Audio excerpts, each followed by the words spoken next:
14-year-old Andrew Goring is headed for lunch with his mom. It's one of his favorite activities. Yet eating out wasn't always easy. Andrew has autism. It used to be very difficult to go out with Andrew. He had a lot of challenging behaviors that made it tough for him to be out in the community. I've heard from a family recently that they were out at the park with their child with autism, and someone actually came up and accused them of being bad parents. The diagnosis of autism is on the rise. The CDC estimates that 1 out of every 88 children in the U.S. has an autism spectrum disorder. So we wanted to see for ourselves how people will react to a child who displays some of the disorder's most common signs. We set up our hidden cameras at the Chit Chat Diner in Hackensack, New Jersey. Actors are playing the role of the parents, the daughter, and the son with autism. Keeping things real is Andrew's mother, Lisa Gorin, who happens to represent Autism Speaks, the nation's largest autism science and advocacy group. As our scenario begins, Anthony, our 14-year-old actor, is already starting to attract attention. Eggs. Eggs. I want eggs. Eggs. Eggs. Repetitive language and behavior are classic signs of autism. I want eggs. My sister's got a lot of eggs. For the next several minutes, Anthony fidgets. He wanders around and generally ignores his parents' requests. Anthony, you want to come back here? Come on, let's go sit down. No one seems too bothered about his behavior. Sorry again. Except, that is, for this man. Excuse me. Can you just, we're in a public place here. Can you, maybe we should go home, all right? Or can you control him? But he's an actor, too. And in the absence of any reaction from others, we ask him to respond the way some people unfortunately do. Anthony's father tries leveling with our disgruntled diner. He has autism.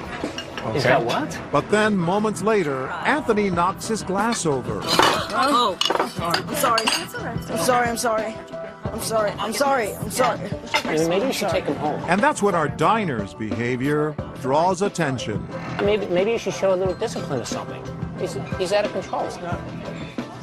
This man looks like he wants to say something, but he's too horrified to speak. As other customers try to comfort the mom, this school teacher finally finds his voice. Turn around and shut your mouth. His outburst prompts others to offer some choice words of their own.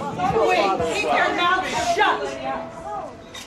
Eat and keep your mouth shut. You're the one that's disrupting everybody. You're just upsetting the whole place. You're the one that's disrupting everybody. You know, if my son, I'm sorry, if my son were here, I would not want to be here in a public place if he were acting like that. Shut up.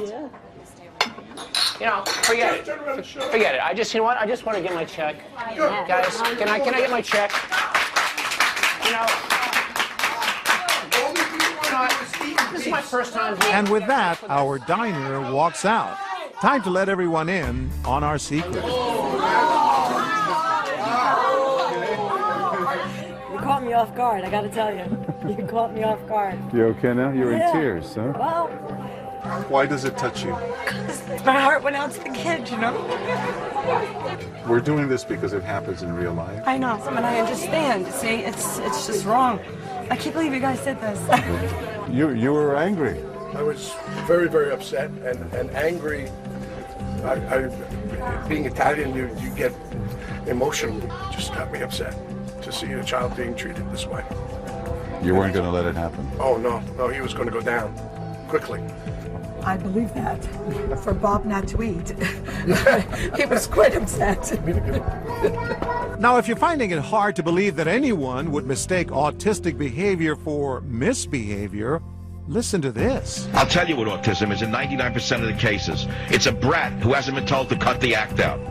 That's what autism is. Michael Savage hosts a nationally syndicated radio talk show that's heard by 10 million listeners a week. What do you mean they scream and they're silent? They don't have a father around to tell them, don't act like a moron, you'll get nowhere in life. Stop acting like a putz.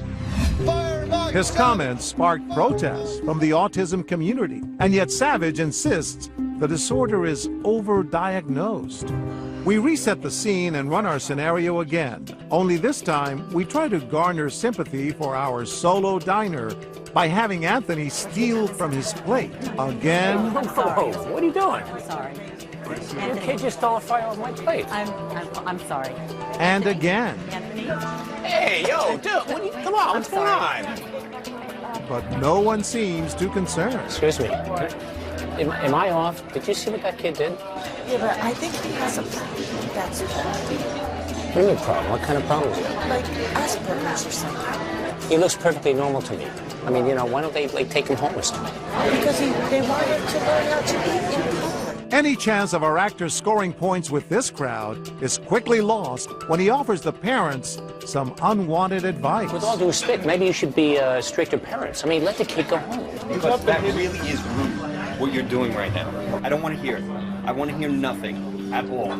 You're being very rude and disrespectful to these people right here. I don't know you for nothing. You know, I don't know. But I have a little compassion in my heart, I'm sure along with everybody in this room.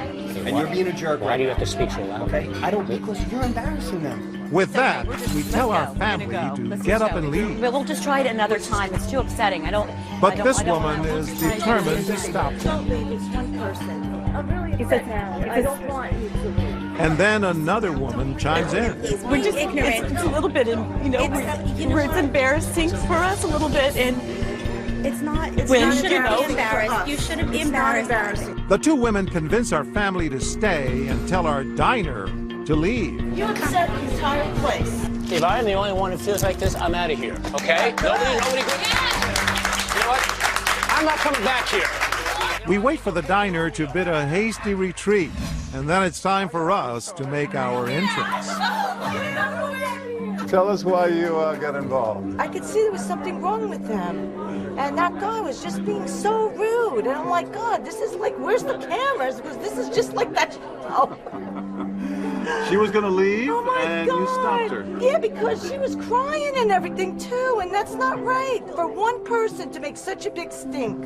And remember the man with the zero tolerance policy? I don't want to hear it. I want to hear nothing. He is a police officer. If we had children and one of them was like that, never in a million years would I want anybody to do what he did. You wouldn't tolerate it. What if it bothers you a little bit? He's a little too loud. He drops things. So what? It's okay. You know what I mean? He has to be out in public, right? You can't put anybody in a bubble and just leave him there. The entire time our cameras were rolling, not one of the diner's customers was critical of our young actor's behavior French fry. or his parents' ability to control him. Perhaps it speaks to a growing awareness of autism symptoms, or that more people know someone with the disorder. But for Lisa Goring, who remembers how difficult dining out with her son used to be, it's a day filled with compassion and understanding. The most touching thing for you today? Time after time that someone would come to the defense of the family and of the individual, really to make, every family a part of the community.